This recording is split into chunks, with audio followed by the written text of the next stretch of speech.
راجہ داہر کے جو ہندوستان میں حکومت ملی تھی سندھ میں، وہ بھی الیکشن کے ذریعے نہیں ملی تھی، وہ بھی اس نے تلوار لے کے ہندوؤں پہ زبردستی قبضہ کیا تھا. اس زمانے میں تو یہ تھا جس کی لاٹھی اس کی بھینس، جو پاورفل ہے وہ آئے گا. اب دیکھا یہ جائے گا کہ پاور میں آ کون رہا ہے، حق آ رہا ہے یا باطل آ رہا ہے. راجہ داہر نے بھی تلوار کی طاقت سے حکومت کی تھی، محمد بن قاسم نے بھی تلوار کی طاقت سے حکومت کی تھی، لیکن راجہ داہر نے جب تلوار کی طاقت سے حکومت کی، ہندوؤں کی تاریخ بتاتی ہے کہ ہندوؤں پہ ظلم کیا اس نے، بت پرستی کو پروموٹ کیا، اور جو سوسائٹی میں عورتوں پہ ظلم ہوتا تھا، یہ جو آپ ماضی اٹھا کے دیکھیں نا، شوہر مر گیا تو عورت کو بھی آگ میں جلا دیا جائے، یہ ساری رسومات تو اس وقت سے چلی آ رہی ہیں. جب محمد بن قاسم گیا ہے، اس نے ایسا عدل کا نظام قائم کیا ہے. ہندوؤں کی تاریخ بتاتی ہے، یہ میں نہیں کہہ رہا، یہ زیادہ پرانی بات نہیں ہے. تو ہم نے دنیا پہ یہ جو ہندوستان ہے، جس میں بنگلہ دیش بھی ہے، جس میں آپ کا برما بھی ہے، جس میں پاکستان بھی اور پورا انڈیا بھی، اس پورے خطے پہ 1000 سال کس نے حکومت کی ہے؟ ہم 20% بھی نہیں تھے، لیکن ہماری بدماشی دیکھو یار. اتنے بڑے علاقے پہ اکبر بادشاہی خالی 50 سال نکال کے گیا ہے. صحیح ہے نا، جلال الدین اکبر 50 سال تو خالی اسی کے بنتے ہیں. اور ایسے ایسے ہندو کہتے ہیں بڑے ظالم تھے، نا نا نا نا نا نا نا. آج کا ہندوستان دیکھو اور مسلمانوں نے جب حکومت کی اس وقت کا ہندوستان دیکھو. انگریز کہے گا اس وقت کا ہندوستان آج سے کروڑا گنا بہتر تھا. عالمگیر بادشاہ رحمۃ اللہ علیہ جیسے بادشاہ ہندوستان کو دیے مسلمانوں نے، جو ٹوپیوں کی سلائی کر کے بیچ کے گزارا کیا کرتے تھے. آج ہندوستان میں ہندوؤں کی تاریخ اٹھا کے دیکھو تو تمہیں پتا چلے گا عالمگیر کون تھے. سمجھتا ہے یا نہیں سمجھتا؟ اور انگریزوں نے لکھا ہے کہ اتنا امن تھا، ادھر ہندوؤں کے مندر ہیں، ادھر گردوارے ہیں سکھوں کے، ادھر عیسائیوں کے چرچ ہیں، ادھر مسلمانوں کی مسجد ہے، کوئی لڑائی، کوئی آپس میں پھڈا نہیں ہوا. اتنی مسلمانوں نے مذہبی آزادی دی تھی. اور سینکڑوں وہ لڑکیاں جن کے شوہر کو کی ڈیتھ ہو گئی تو ان کو آگ میں جلانے کے لیے لے جایا جا رہا تھا، جیسے کہ ہندوؤں میں تھا. ان لڑکیوں کو بچانے والے کون تھے؟ مسلمان تھے. آپ ہسٹری پڑھو گے نا تو آپ کو پتا چلے گا مسلمانوں نے ہندوستان پہ ظلم نہیں کیا.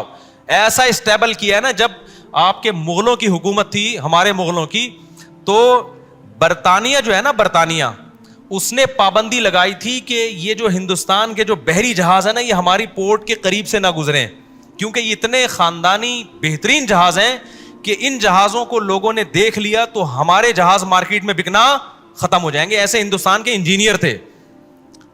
جامعۃ الرشید نے اس پہ ایک ڈاکومنٹری بنائی ہے ہندوستان کی تاریخ پر. وہ ڈاکومنٹری آپ ضرور دیکھیں، وہ ساری انگریزوں کی کتابوں سے لے کے بنائی ہے. گورے کیا کہہ رہے ہیں ہندوستان کے بارے میں جب مسلمانوں کی حکومت تھی. گورے نے آ کے نا ہندوستان کی ایسی کی، بولو تیسی کی ہے. آپ کہتے ہیں ٹرین کی پٹریاں ڈال دی اس نے. یہ پٹریاں تو وہ تو ٹرینیں ایجاد ہو رہی تھی، یہ تو ویسے ہی ڈلنی تھی، مسلمان ڈال دیتے پٹریاں. خلافت عثمانیہ نے ابھی تک ٹرین کی پٹری ہے وہاں پہ حرم میں آتی ہے، وہ اسٹیشن جا کے دیکھ لو ترکوں کا. تو کہنے پٹریاں ڈال دی. او بھائی پٹریاں تو انہوں نے ڈالی، سڑکیں بنا دی. جو یہاں سے خزانے لے کے گئے ہیں نا، وہ جو برطانیہ نے ترقی کی ہے وہ ہمارے ہی نوالے چھین کے ترقی کی ہے. آج بڑے بڑے میں ہیں، kindly nice to meet you, یہ ٹوپی ڈرامے کر رہے ہیں. ٹھیک ہے، بہت اچھے ہیں اخلاقی لحاظ سے، میں نہیں، کیونکہ مجھے ویزا بھی چاہیے برطانیہ کا. خیر وہ میرے بیان نکال لیتے ہیں. لیکن یہ جو ہے نا، یہ سارا خون کس کا ہے؟ یہ ہماری رگوں سے نا خون نچوڑ کے برطانیہ ٹرانسفر کیا گیا ہے. سمجھتا ہے کہ نہیں سمجھتا ہے؟ وہ تو اللہ ہٹلر کا بھلا کرے، ظالم آدمی تھا، لیکن تھا غلط آدمی، تعریف نہیں کر رہا. لیکن ہٹلر سے ہمیں یہ فائدہ ہو گیا کہ ہٹلر جب اٹھا، اس نے پوری دنیا میں قبضہ کرنے کی ٹھانی، تو برطانیہ کی بھی ایسی کی تیسی کی. اس نے برطانیہ کو شکست تو نہیں دے سکا، لیکن ایسے تابڑ توڑ حملے کیے کہ برطانیہ کمزور ہو گیا اور وہ ہندوستان پہ اپنا تسلط برقرار نہیں رکھ سکا. اگر ہٹلر مسلمان ہوتا، دعائے مغفرت تو پھر بھی نہیں کرتا، ظالم بہت تھا بہرحال، ٹھیک ہے. لیکن بہرحال یہ ضرور کہتا ہے اللہ ایک نیکی اس کو کم از کم اس کے اعمال میں ڈال دے، کہ غلط کیا اس نے، لیکن اس غلط کا ایک فائدہ ہمیں ہو گیا کہ وہ برطانیہ کمزور ہو گیا اور پتلی گلی سے نکل گیا. تو آپ کبھی جاؤ نا یار، یورپ جاؤ، اسپین جاؤ، اور کبھی ہسٹری پڑھو. خدا کی قسم ایسا شاندار ماضی تھا نا ہمارا. دیکھو دنیا میں حکومت 3 قوموں نے کی ہے اور بڑے خاندانی طریقے سے. ہمارے ایک دوست ہیں، ابھی وہ فن لینڈ گئے ہوئے ہیں، کچھ دن پہلے وہ وہاں تھے اٹلی میں. اٹلی میں ایک شہر ہے جو پانی میں آباد ہے، جزیرے ہیں. سنا ہے نا آپ نے؟ وینس نام ہے میرا خیال ہے اس کا، وینس نام ہے نا، وینس ہے یا پتہ نہیں وینس ہے، وینس تو وہ پورا پانی میں جزیرہ ہے.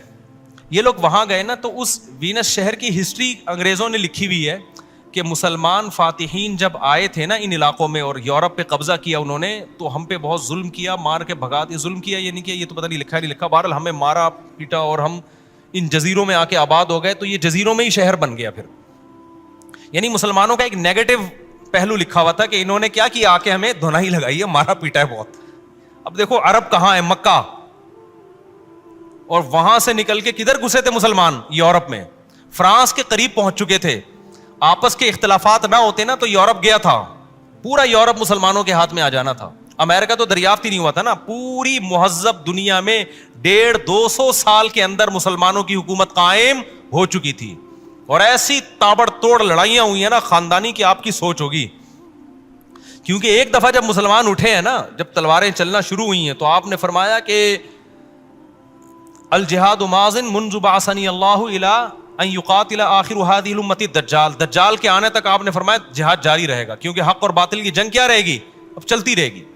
تو مسلمان اٹھے, پھر وہ تھوڑے تھوڑے لوگ, طارق بن زیاد کے ساتھ بہت تھوڑا سا لشکر تھا, اور یہ جرمنی اور یہ جو ان لوگوں کی حکومتیں تھیں نا, جرمن کی بہت بڑی ریاست تھی اس وقت.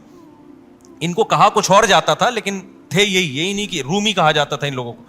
تو یہ ساری یورپ کی ریاستوں میں مسلمانوں نے قبضہ کیا. خیر, تو وہاں انہوں نے ہسٹری میں یہ لکھا ہوا ہے کہ مسلمان فاتحین یہاں آئے تھے اور لڑائی کر کر کے ہم بھاگ گئے, تو عیسائیت کو بچانے کے لیے ہم نے ان جزیروں میں آ کے پناہ لی, تو اب ایک نیا شہر آباد ہو گیا.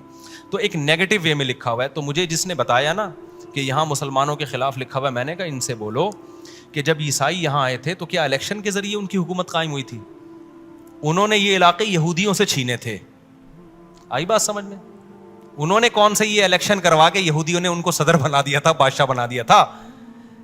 عیسائی دنیا جو تھی نا, شام, سعودی عرب کے شمال کی جانب نا, نارتھ کی جانب ہے شام, اور سعودی عرب کے جو مغربی جانب ہے مصر, اور اسی کے بیچ میں اسرائیل ہے. تو یہ سارے پیغمبر تو اس بیت المقدس میں آئے نا, فلسطین میں. تو وہاں یہودیوں کا مرکز تھا, وہاں عیسائیوں کا مرکز بنا, اور عیسائی فاتحین وہاں سے علاقے فتح کرتے کرتے یورپ میں داخل ہوئے, اور وہ تمام علاقے کس سے چھینے انہوں نے؟ یہودیوں سے چھینے. تو جو کام آپ نے یہودیوں کے ساتھ کیا تھا, وہ اگر مسلمانوں نے آپ کے ساتھ کر لیا تو کائنڈلی اس پہ آپ ٹینشن نہ لیں, اس میں مسلمانوں کو نیگیٹو اس میں یاد نہ کریں.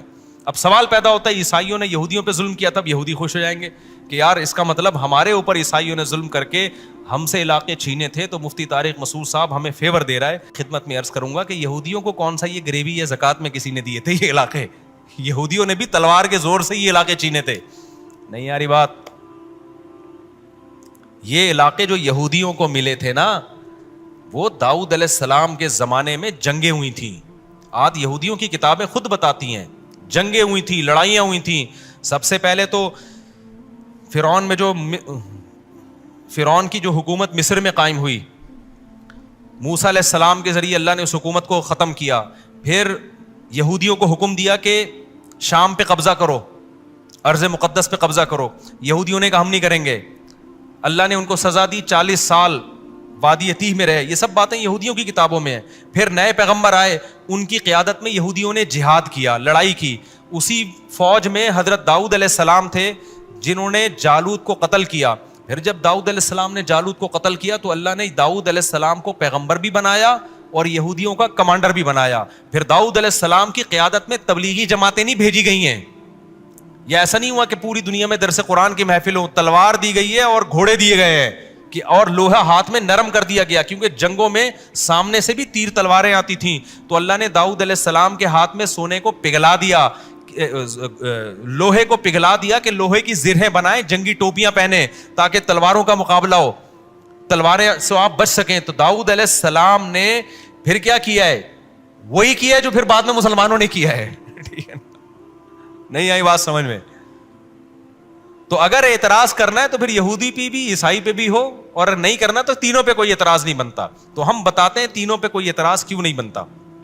اس لیے نہیں بنتا کہ اللہ تعالیٰ نے جب پیغمبروں کو دنیا میں بھیجا ہے تو یہ زمین کا مالک کون ہے؟ اللہ ہے. اللہ کہتے ہیں کہ جو باطل ہے اسے زمین میں رہنے کا حق ہے, زمین پہ حکومت کا اسے حق نہیں ہے. یہ اللہ کا نظام ہے. لوگ کہتے ہیں نا محمد بن قاسم ہندوستان آیا, راجہ داہر سے لڑا, تو وہ کون تھا؟ زمین تو راجہ داہر کی تھی, وہ عرب کیوں آ گیا وہاں لڑنے کے لیے؟ زمین نہ راجہ داہر کی تھی نہ راجہ داہر کے ماموں کی تھی, زمین کسی کی بھی نہیں ہے. زمین کس کی ہے؟ اللہ کی ہے. اور اگر آپ علاقے کے لحاظ سے کہنا چاہتے ہو تو علاقے میں بھی تو وہ بھی تو کہیں بعد میں, اصل تو آدم علیہ السلام جہاں پیدا ہوئے تھے اصل تو ہم وہاں کے ہیں, یہ تو سارے وہاں سے ٹریول کر کے گئے ہیں. تو راجہ داہر کے جو ہندوستان میں حکومت ملی تھی سندھ میں, وہ بھی الیکشن کے ذریعے نہیں ملی تھی, وہ بھی اس نے تلوار لے کے ہندوؤں پہ زبردستی قبضہ کیا تھا. اس زمانے میں تو یہ تھا جس کی لاٹھی اس کی بھینس, جو پاورفل ہے وہ آئے گا. اب دیکھا یہ جائے گا کہ پاور میں آ کون رہا ہے, حق آ رہا ہے یا باطل آ رہا ہے. راجہ داہر نے بھی تلوار کی طاقت سے حکومت کی تھی, محمد بن قاسم نے بھی تلوار کی طاقت سے حکومت کی تھی, لیکن راجہ داہر نے جب تلوار کی طاقت سے حکومت کی, ہندوؤں کی تاریخ بتاتی ہے کہ ہندوؤں پہ ظلم کیا اس نے, بت پرستی کو پروموٹ کیا, اور جو سوسائٹی میں عورتوں پہ ظلم ہوتا تھا, یہ جو آپ ماضی اٹھا کے دیکھیں نا, شوہر مر گیا تو عورت کو بھی آگ میں جلا دیا جائے, یہ ساری رسومات تو اس وقت سے چلی آ رہی ہیں. جب محمد بن قاسم گیا ہے اس نے ایسا عدل کا نظام قائم کیا ہے. ہندوؤں کی تاریخ بتاتی ہے, یہ میں نہیں کہہ رہا, کہ آج دیکھو ہندوؤں نے نا محمد بن قاسم کی تصویریں اب تک بنائی ہوئی ہیں, حالانکہ اس زمانے کی فاتحین کی تصویریں ہمیں نہیں ملتی, لیکن ہندوؤں نے محمد بن قاسم کی پوجا شروع کر دی تھی اس سے عقیدت اور اس سے محبت میں. تو دنیا میں کوئی ملک کسی کا نہیں ہے کہ یہاں کی قوم ہے, قوم ووم کچھ بھی نہیں ہوتا. اگر قوموں کو دیکھو گے نا تو پاکستان کا جو وزیر اعظم ہے, یا تو مہاجر ہوگا تو پنجابی کو اعتراض ہوگا, پنجابی ہوگا تو سرائکی کو اعتراض ہوگا, سرائکی ہوگا تو پٹھان کو اعتراض ہوگا, پٹھان ہوگا تو سندھی کو اعتراض ہوگا, سندھی ہوگا تو بلوچی کو اعتراض ہوگا, کیونکہ ہر الگ الگ قوم ہے. لیکن ہم دیکھتے ہیں کہ یار کسی بھی قوم کا بنے پاکستانی ہے تو ٹھیک ہے. تو پاکستانی کیا ہوتا ہے؟ یہ تو لکیریں آپ نے بنائی ہوئی ہیں نا. میں پاکستان کے وجود کا قائل ہوں, لیکن یہ جو لکیریں ہم نے بنائی ہوئی ہیں اور اس بیت پر ہم نے قومیں بنا لی ہیں, یہ ہماری فرض کردہ ہیں, یہ خدا اور نیچر کی بنائی ہوئی نہیں ہے. نہیں آ رہی میرا خیال ہے. تو اب جنگ دو ہی بیس پر ہوگی کہ جنگ لڑنے والا کون ہے. تلوار اٹھانے والے اہل حق ہیں تو ان کو حق ہے, اور تلوار اٹھانے والے اہل باطل ہیں تو ان کو حق نہیں ہے. یہ اسلام کا نظریہ ہے, اور اس کو یہودی بھی مانتا ہے, عیسائی بھی مانتا ہے. تو اسی بیس پر مسلمانوں کی جنگیں ہوئی ہیں. سمجھتے ہو کہ نہیں سمجھتے؟ تو اب پہلے یہودیوں نے حکومت کی, اور اچھا یہ بھی آسمانی مذاہب کے برحق ہونے کی دلیل ہے, کیونکہ جب موسیٰ علیہ السلام آئے نا, بنی اسرائیل انتہائی کمزور تھے, لیکن آپ دیکھو اللہ نے پوری دنیا پہ یہودیوں کو حکومت دے دی. تو آپ کیا سمجھتے ہو کہ یہ آسانی سے مل گئی ہوگی؟ بہت زبردست خونخوار جنگیں ہوئی ہیں, لیکن ان جنگوں کے پیچھے موٹیویشن کیا تھی؟ پیغمبروں کی دعوت. اتنی زبردست موٹیویشن نہ ہو تو جنگوں میں کامیابی ممکن نہیں ہے. سب سے بڑی ریاست کس کی قائم ہوئی تھی؟ یہود. تبھی تو یہودی اس کے پیچھے پڑے ہوئے کہ یار ہم نے پوری دنیا میں بدماش بن کے زندگی گزاری ہے, اب یہ اتنے سے کیوں ہو گئے؟ اب وہ چاہ رہے ہیں کہ اسرائیل ان کے پاس آئے, بیت المقدس ان کے پاس آئے, ان کا جو اول قبلہ تھا وہاں سے ہم دوبارہ سے آغاز کریں, اور داؤد علیہ السلام اور سلیمان علیہ السلام کے دور میں جو ہماری اتنی بڑی حکومت اور ان کی تاریخیں بتاتی ہیں نا قائم ہوئی تھی, ہم دوبارہ قائم کریں. جبکہ اللہ کیا کہتا ہے کہ بھائی جب تم نااہل ہو گئے تو ہم نے تم سے خلافت لے کے عیسیٰ ابن مریم کو دے دی, جو عیسائی جو حضرت عیسیٰ کو فالو کریں گے ان کو دے دی. پھر اللہ نے کیا کہا کہ جب عیسائیوں کے دین میں تحریف ہو گئی, وہ زنا اور شراب کی طرف لگ گئے, اغلام بازی کو آج دیکھو ان لوگوں نے لیگل کر دیا ہے, ان تمام چیزوں کی طرف لگ گئے, اور عیسیٰ ابن مریم کو اللہ کا بیٹا کہنا شروع کر دیا, ان کی تعلیمات مسخ ہو گئیں. تو پھر اللہ نے محمد صلی اللہ علیہ وسلم کو بھیجا, اور اب خلافت کس کے حوالے کر دی گئی ہے؟ اہل اسلام کے حوالے کر دی. تو 1920 یا 23 میں خلافت کا خاتمہ ہوا ہے, 20 میں تقریباً. آپ کو پتا ہے آج امریکہ سپر پاور ہے, کل رشیا سپر پاور تھا. چند سال پرانی بات ہے, تھوڑا سا پیچھے جائے نا 1920 تک, تو سپر پاور کون تھا پتا ہے آپ کو؟ مسلمان تھے. 40-50 کنٹری, بلکہ اس سے بھی زیادہ, یہ ہماری کسٹڈی میں تھے. پہلی جنگ عظیم میں برطانیہ نے خلافت عثمانیہ پہ حملہ کے لیے بحری بیڑا بھیجا تھا, تو اس کو ہماری فوجوں نے کیا کر دیا تھا؟ آج تصور ہے کہ برطانیہ بحری بیڑا بھیج رہا ہے اور ہماری فورسز, ہے ممکن ہے لیکن بہت مشکل ہے. تو اتنا بڑا بحری بیڑا تھا, اور جو ہماری خلافت تھی نا, جس کو گریٹ اتھیمین کہتے ہیں یہ انگریز, پتہ نہیں انگلش میں کیا پروناؤنسیشن ہے, انہوں نے اس کو واپس کر دیا تھا. یہ تو پہلی جنگ عظیم میں ہم جرمنی کے اتحادی بن گئے تو مار کھا لی, جرمنی پٹا تو ہم بھی پٹ گئے, ٹھیک ہے نا. اگر پہلی جنگ عظیم میں ہم جرمنی کے ساتھ نہ دیتے, آج جرمن کے نا مسلمانوں سے بڑے اچھے تعلقات ہیں اس وجہ سے, ترکی سے بھی بڑے اچھے, ان کو پتا ہے کہ انہوں نے ہمیشہ ہمارا ساتھ دیا, کیونکہ 2 بلاک بن گئے تھے نا, ہم جرمن کے ساتھ تھے, وہ پٹے تو ہم بھی غریبی میں, جب ظاہر ہے دوست پٹتا ہے تو پھر ہم بھی غریبی میں پٹے, اور ہماری خلافت کی ایسی کی تیسی ہو گئی. اور اس میں ہمارے بھی بہت سارے قصور تھے. اس میں مذہبی لوگوں کا ایک بہت بڑا قصور یہ تھا کہ وہ پرانی روایات کو پکڑ کے رکھے ہوئے تھے. وہ سائنس اور ٹیکنالوجی کے میدان میں جتنی ترقی کرنی چاہیے تھی, اس ترقی میں کسی حد تک رکاوٹ بنے ہوئے تھے. بہت ساری چیزیں زمانے کے حساب سے اپڈیٹ کرنی تھی, وہ نہیں کر رہے تھے. بڑے مسائل ہیں اور بہت سارے مسائل ہیں. تو خیر وہ خلافت کا خاتمہ ہوا.